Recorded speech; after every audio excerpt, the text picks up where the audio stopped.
नमस्कार दोस्तों, मैं हूं रविराज। ऑडियो गुरुजी चैनल पे आपका स्वागत है। आज हम इस वीडियो में जानेंगे एबल्टन लाइव सॉफ्टवेयर के अंदर इंस्ट्रूमेंट डिवाइस ड्रम रैक के बारे में। तो अगर आप भी एबल्टन लाइव सॉफ्टवेयर सीखना चाहते हैं बिल्कुल सिंपल तरीके से और वो भी हिंदी में, तो इस चैनल पर एबल्टन लाइव सॉफ्टवेयर से रिलेटेड सारी वीडियोस को जरूर देखें। तो आइए आज की वीडियो को शुरू करते हैं।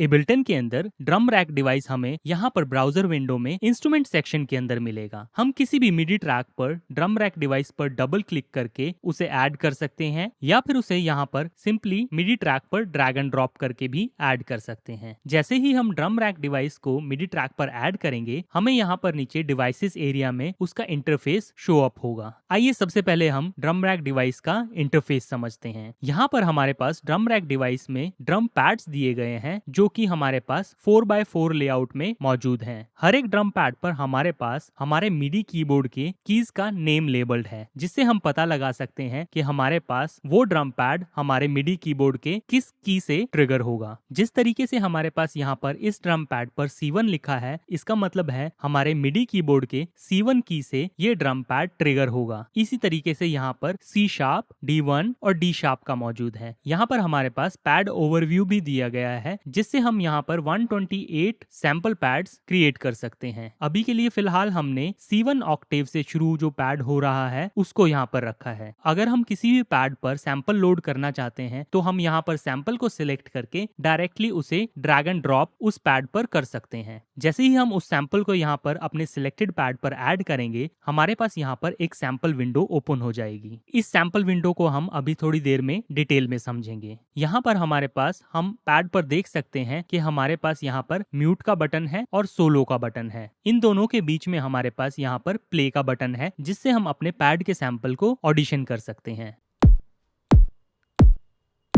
इसके अलावा हम अपने कीबोर्ड पर C1 की को प्रेस करेंगे तो हमारे पास ये पैड ट्रिगर होगा। यहाँ पर हमारे पास हॉट स्वैप का बटन भी दिया गया है। अगर हम इस सैंपल को किसी और सैंपल से स्विच करना चाहते हैं तो हम यहाँ पर हॉट स्वैप मोड पर क्लिक करके किसी और सैंपल को यहाँ पर ऐड कर सकते हैं। तो अब यहाँ पर हमारे पास दूसरा सैंपल रिप्लेस हो गया है हमारे प्रीवियस सैंपल की जगह। जब हम सैंपल को रिप्लेस कर चुके होते हैं तो हम यहाँ पर हॉट स्वैप मोड को ऑफ कर देते हैं। इसी तरीके से हम हर एक पैड पर डिफरेंट सैंपल्स ऐड कर सकते हैं। आइए हम यहाँ पर दो और सैंपल ऐड करते हैं, एक स्नेयर का और एक हाई हैट का।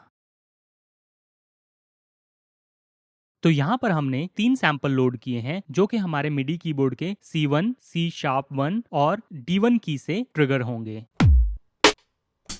तो इस तरीके से आप यहाँ पर हर एक ड्रम पैड पर डिफरेंट सैंपल्स लोड कर सकते हैं। आइए अब हम यहाँ पर सैंपल व्यूअर में चलते हैं और यहाँ पर सैंपल व्यूअर में कंट्रोल्स को समझते हैं। यहाँ पर हमारे पास मेन डिस्प्ले में जो हमारे पास सैंपल एडेड है उसकी वेव फॉर्म यहाँ पर शो अप होती है। यहाँ पर हमारे पास लेफ्ट लोकेटर और राइट लोकेटर दिए गए हैं, जिससे हम अपने सैंपल की रेंज को सिलेक्ट कर सकते हैं। यहाँ पर हमारे पास हॉट स्वैप सैंपल का भी बटन दिया गया है, जिससे हम सैंपल को रिप्लेस कर सकते हैं किसी और सैंपल में। इसके बाद हमारे पास यहाँ पर सैंपल के लिए गेन मोड दिया गया है, जिससे हम अपने सैंपल का गेन एडजस्ट कर सकते हैं। यहाँ पर हमारे पास दो मोड दिए गए हैं, ट्रिगर और गेट मोड। ट्रिगर का मतलब होता है जब हम किसी भी सैंपल को ट्रिगर करेंगे अपने मिडी कीबोर्ड से, तब हमारे पास वो सैंपल ट्रिगर होगा और जैसे ही हम यहाँ पर मिडी कीबोर्ड के की को रिलीज करेंगे, उसके बाद हमारे पास वो सैंपल प्ले होता रहेगा अपनी फुल लेंथ तक। लेकिन हमारे पास यहाँ पर जो दूसरा ऑप्शन है गेट का, उसका मतलब होता है जैसे ही हम यहाँ पर अपने कीबोर्ड से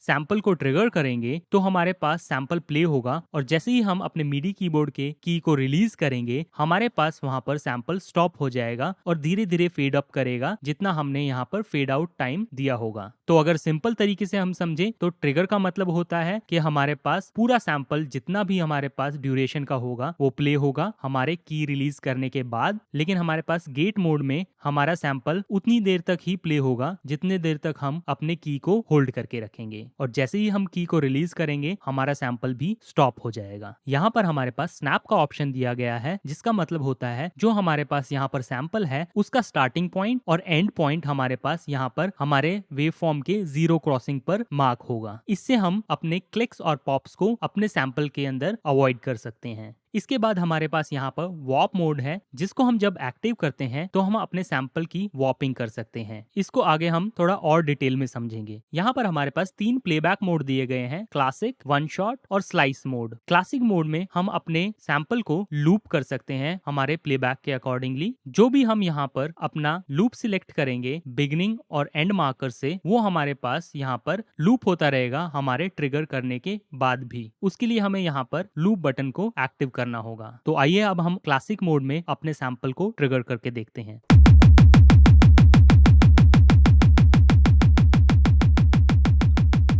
तो आपने देखा जो भी हमने यहाँ पर लूप सेटअप किया था वो हमारे पास क्लासिक मोड में बार बार लूप होता रहेगा जब तक हम उसे स्टॉप नहीं करेंगे। यहाँ पर आप मैग्नीफायर ऑप्शन से अपने सैंपल को जूम इन कर सकते हैं और जूम आउट कर सकते हैं। यहाँ पर हमारे पास गेन का ऑप्शन है, यहाँ पर हमारे पास स्टार्ट का ऑप्शन है जो कि हमारे पास परसेंटेज में दिया गया है, जिससे हम अपने सैंपल का स्टार्टिंग पॉइंट डिसाइड कर सकते हैं। यहाँ पर हम लूप सिलेक्ट कर सकते हैं, जो हमारे पास लूप होगा वो हमारे पास कितना परसेंटेज प्ले करेगा। यहाँ पर हम टोटल सैंपल की लेंथ डिसाइड कर सकते हैं। यहाँ पर हमारे पास फेड का ऑप्शन दिया गया है, जिससे हम अपने लूप का क्रॉस फेड अमाउंट डिसाइड कर सकते हैं। यहाँ पर हमारे पास वॉइसेस का ऑप्शन दिया गया है। मैक्सिमम हमारे पास यहाँ पर 32 वॉइसेस है जो हमारे पास यहाँ पर एक साथ प्ले हो सकती हैं। यहाँ पर हमारे पास रीट्रिगर का ऑप्शन दिया गया है, जिसका मतलब होता है जो हमने यहाँ पर नोट प्ले की गई होगी और जिससे जो भी सैंपल हमारे पास ट्रिगर होगा उसकी वॉइसेस हमारे पास रीट्रिगर होती रहेंगी। अगर ये हमारे पास ऑफ होगा तो हमारे पास यहाँ पर नेक्स्ट वॉइस जो हमने यहाँ पर मल्टीपल वॉइसेस सिलेक्ट की होंगी वो हमारे पास यहाँ पर ट्रिगर होंगी। नीचे हमारे पास फिल्टर, LFO और यहाँ पर ADSR का ऑप्शन दिया गया है। इन कंट्रोल्स को हम यहाँ से भी कंट्रोल कर सकते हैं और यहाँ पर हम अपने कंट्रोल्स के अंदर जाकर उन पैरामीटर्स को भी यहाँ पर कंट्रोल कर सकते हैं। जब हम यहाँ पर फिल्टर को एक्टिव करेंगे तो हमारे पास यहाँ पर इस विंडो में फिल्टर के ऑप्शन आएंगे, जिनको हम यहाँ पर एक्सप्लोर कर सकते हैं। ठीक इसी तरह हमारे पास यहाँ पर LFO का ऑप्शन है और यहाँ पर हमारे पास पिच एनवेलप के अंदर ADSR ऑप्शंस को हम एक्सप्लोर कर सकते हैं। नेक्स्ट ऑप्शन हमारे पास आता है वन शॉट का। वन शॉट का मतलब होता है सिंगल बार हमारे पास हर हिट पर वो सैंपल प्ले होगा। जितनी बार हम कीबोर्ड से उस सैंपल को ट्रिगर करेंगे सिर्फ उतनी बार ही हमारे पास वो सैंपल प्ले होगा। जैसे ही हम की को रिलीज करेंगे हमारे पास सैंपल प्लेबैक स्टॉप हो जाएगा।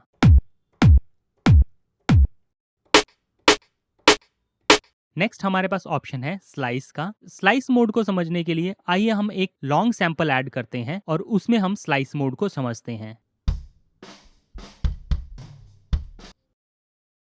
यहाँ पर मैंने D#1 पैड पर एक ड्रम किट का सैंपल लोड किया है, जो कि आप यहाँ पर देख सकते हैं। जब हम स्लाइस मोड में जाएंगे तो जो हमारा यहाँ पर सैंपल लूप होगा वो हमारा यहाँ पर हर एक ट्रांजिएंट पर एक मार्कर ऐड कर देगा, जो कि हमारे यहाँ सैंपल को डिफरेंट पार्ट्स में डिवाइड कर देता है। यहाँ पर हम सिलेक्ट कर सकते हैं कि जो हमारे पास यहाँ पर डिवीजन होगा वो किस तरीके से होना चाहिए, ट्रांजिएंट्स पर होना चाहिए, बीट्स पर होना चाहिए, रीजन के अकॉर्डिंगली, या फिर मैनुअली हम यहाँ पर डबल क्लिक करके स्लाइस मार्कर्स ऐड कर सकते हैं। अभी फिलहाल के लिए हम यहाँ पर ट्रांजिएंट मोड को ही सिलेक्ट करके रखेंगे। यहाँ पर हम सेंसिटिविटी सिलेक्ट कर सकते हैं हमारे स्लाइस मोड की। अगर हम स्लाइस मोड की सेंसिटिविटी कम रखते हैं तो हमारे पास लेस स्लाइस मार्कर मिलेंगे, लेकिन अगर हम यहाँ पर सेंसिटिविटी को हाई रखते हैं तो हमारे पास यहाँ पर ज्यादा स्लाइस मार्कर मिलेंगे, जो भी हमने यहाँ पर स्लाइस बाय मोड सिलेक्ट किया होगा। यहाँ पर हमारे पास प्लेबैक मोड है, मोनो, पॉलीफोनिक और थ्रू। यहाँ पर जब हम वॉप मोड को सिलेक्ट करते हैं तो हम यहाँ पर मल्टीपल मार्कर्स क्रिएट करके अपने स्लाइसेस को ऐड कर सकते हैं। यहाँ पर मोड में हमारे पास डिफरेंट प्लेबैक ऑप्शन दिए गए हैं और यहाँ पर हमारे हर एक सिलेक्टेड स्लाइस के लिए एनवलप भी दिया गया है।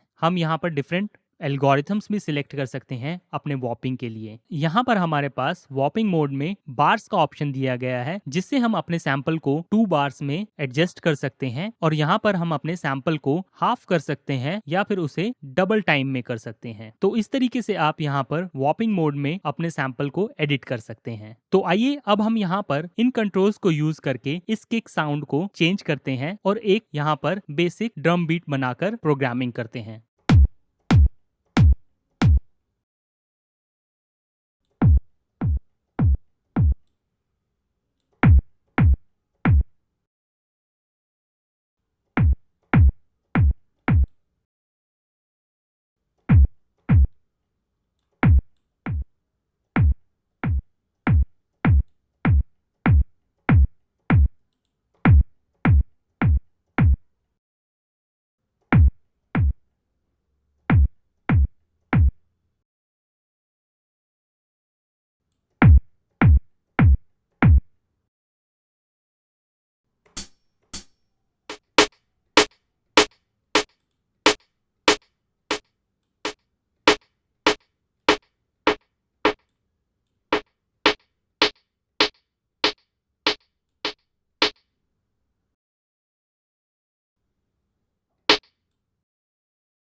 तो आइए जो हमने यहाँ पर ड्रम रैक के सैंपल से एक बेसिक बीट बनाई है उसको सुन के देखते हैं।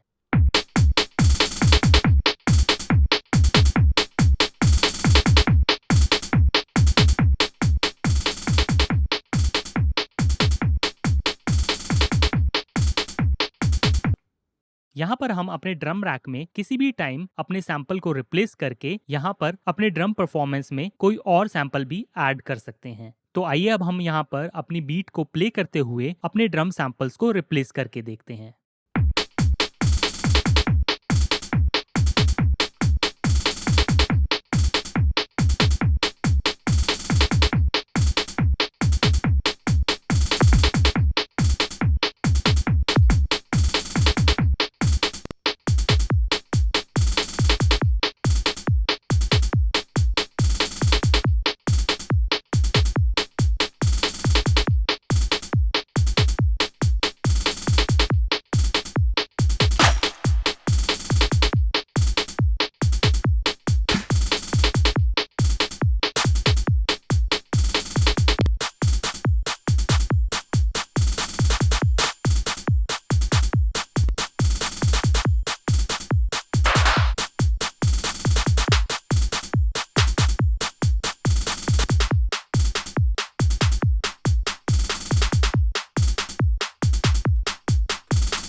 तो इस तरीके से आप यहाँ पर ड्रम रैक में अपने ड्रम्स को प्रोग्राम कर सकते हैं, या फिर आप कोई भी और सैंपल यहाँ पर अपने कीबोर्ड से ड्रम पैड के थ्रू ट्रिगर कर सकते हैं। तो इस वीडियो में हमने जाना इंस्ट्रूमेंट डिवाइस ड्रम रैक के बारे में। तो इस वीडियो में बस इतना ही। आई होप ये वीडियो आपको इन्फॉर्मेटिव लगी होगी। मिलते हैं अगली वीडियो में, तब तक के लिए हैप्पी लर्निंग।